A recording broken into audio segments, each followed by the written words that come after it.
50 থেকে 60 কিংবা 80 ইউরো কামায়, একদিনে 80 ইউরো কৃষিকাজ করে। কারণ তারা বেশিরভাগ ইতালিতে আপনার মাসিক হিসেবেও, প্রোডাকশন হিসেবে বা যৌন হিসেবে মানে একদিন হিসেবেও তারা আপনাদের টাকা দিয়ে থাকে। তো কৃষিকাজে আপনারা যারা ইন্টারেস্ট আছেন, ইতালিতে আসলে যারা পরিশ্রম করতে পারেন, তারা যারা খেতে খামারে কাজ করে অভ্যাস, তারা যদি কৃষিকাজে আসেন, ভাই আপনাদেরকে অনুরোধ, আপনারা অন্য কোনো কাজে যাবেন না, আপনারা কৃষিকাজটাই করবেন। আপনাদের লাইফ খারাপ হয়ে যাবে যদি আপনারা পরিশ্রম করতে পারেন। আপনারা জানেন আসলে ইতালিতে কারা আছে? ভাই আমাকে কমেন্ট করছে যে ইতালিতে কৃষিকাজের কীরকম চাহিদা। ভাই ইতালিতে কৃষিকাজের সবচাইতে বেশি চাহিদা, এমনকি কৃষিকাজ একটু পরিশ্রম দেখে মানুষ করে না, কিন্তু আপনার কৃষিকাজে কিন্তু টাকা বেশি। আপনি কৃষিকাজে পরিশ্রম কি আমাদের বাংলাদেশের মতো অতটাও পরিশ্রম না যে আপনি ওই পরিবেশে করবেন, আপনার ড্রেস আপ থাকবে, আপনার জুতা থাকবে, আপনার সেফটি ওরা মাইনে চলে। এটাই সমস্যা যে আপনার ভোরে মানে আজানের সময় উঠা লাগবে, ওইটা আপনার মানে 3টা-4টা পর্যন্ত কাজ করা লাগবে দুপুরে। এমনকি তারা আপনার ঘন্টা হিসেবে টাকা দেয়। এমনও লোক আছে তারা একদিনে 50 থেকে 60 কিংবা 80 ইউরো কামায়, একদিনে 80 ইউরো কৃষিকাজ করে। কারণ তারা বেশিরভাগ ইতালিতে আপনার মাসিক হিসেবেও, প্রোডাকশন হিসেবে বা যৌন হিসেবে মানে একদিন হিসেবেও তারা আপনাদের টাকা দিয়ে থাকে। তো কৃষিকাজে আপনারা যারা ইন্টারেস্ট আছেন, ইতালিতে আসলে যারা পরিশ্রম করতে পারেন, তারা যারা খেতে খামারে কাজ করে অভ্যাস, তারা যদি কৃষিকাজে আসেন, ভাই আপনাদেরকে অনুরোধ, আপনারা অন্য কোনো কাজে যাবেন না, আপনারা কৃষিকাজটাই করবেন। আপনাদের লাইফ খারাপ হয়ে যাবে যদি আপনারা পরিশ্রম করতে পারেন। আপনারা জানেন আসলে ইতালিতে কারা আছে? আমি আপনাদের বলি যে যাদের টাকা আছে, যে যারা বাংলাদেশে পরিশ্রম করে নাই, এনুকার জিনিস ওইখানেও নিয়ে রাখে নাই, যারা আপনার অনেকেই আছে যারা বাংলাদেশে 5 কেজি জিনিসও এখান থেকে ওইখানে নিয়ে রাখে নেয়, ওই তারা ইতালিতে আসে লাস্টে তারা এই যে কৃষিকাজ করতে পারে না, অনেকে একদিন করে আইসা পড়ে। আর যারা পরিশ্রমী, বাংলাদেশে কাজ করে অভ্যাস, তারা কিন্তু ভাই কৃষি কাজে আইসে অনেক কিছু করছে। কারণ কৃষি কাজে ডিম্যান্ড ভালো, আপনার অনেক চাহিদা এখানে। কৃষি যদি আপনি পরিশ্রম করতে পারেন, একদিনে 100 ইউরো কামানো সম্ভব, যেটা বাংলা টাকায় 15,000 টাকা। ইতালিতে কৃষিকাজ করে আপনি একদিনে 100 ইউরো কামানো সম্ভব, যেটা বাংলা টাকায় প্রায় 15,000 টাকা। চিন্তা করেন।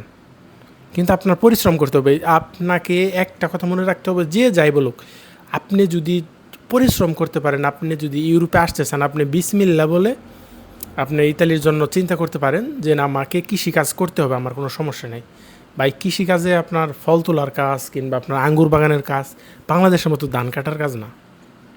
আর আপনার বিভিন্ন সবজি তোলার কাজ, মানে অনেক কাজই আছে, মানে ফল ফ্রুট আঙ্গুর, যে সময়ের যে সিজন, কৃষির সিজনে আসলে যে সময়ের যে কাজ সেই কাজই আপনি করতে হবে। অলিভ অয়েল পাড়ার কাজ, মানে আঙ্গুর বাগানের কাজ, পেঁয়াজ ক্ষেতের কাজ, আলু সব, মানে সবজির কাজ। ধান কাটাকাটির কোনো কাজ নেই।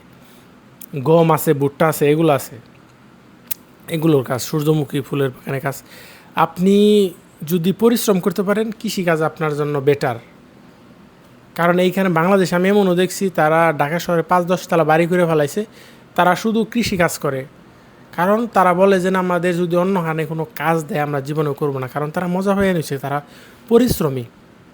কারণ আপনি তো একা করবেন না, 15-20 জন মিলে করবেন, 100 জন মিলে করবেন।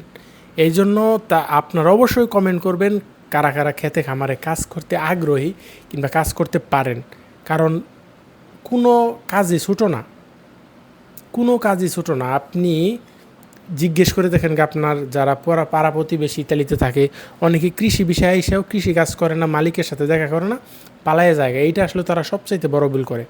আপনি পালাবেন না। আপনাকে অনুরোধ করতেছে, আপনারা যদি কৃষি বিষয়ে, আমি স্পন্সর আসছিলাম, কিন্তু আমার মালিক আছে, সমস্যা নেই, আমি ভালো একটা রেস্টুরেন্টে জব করি, বাট আমি যদি, আমার এখনও মনে হয় আমি হয়তো রেস্টুরেন্টের কাজ ছেড়ে দিয়ে আমি কৃষি কাজে যাই।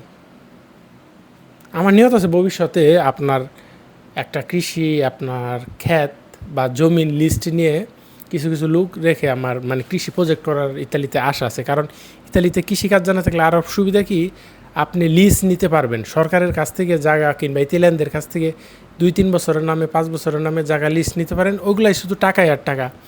আপনি সবজি টবজি সব কিছু উৎপাদন করতে পারবেন। কারণ ইতালিতে অনেক খালি জায়গা আছে। ইতালিয়ান সরকার বা ইতালিয়ান ব্যাঙ্কগুলো আপনাকে যদি বলেন যে না, আমি কৃষিকাজের জন্য লোন চাই, আপনাকে তারা চোখ বন্ধ করে লোন দিবে।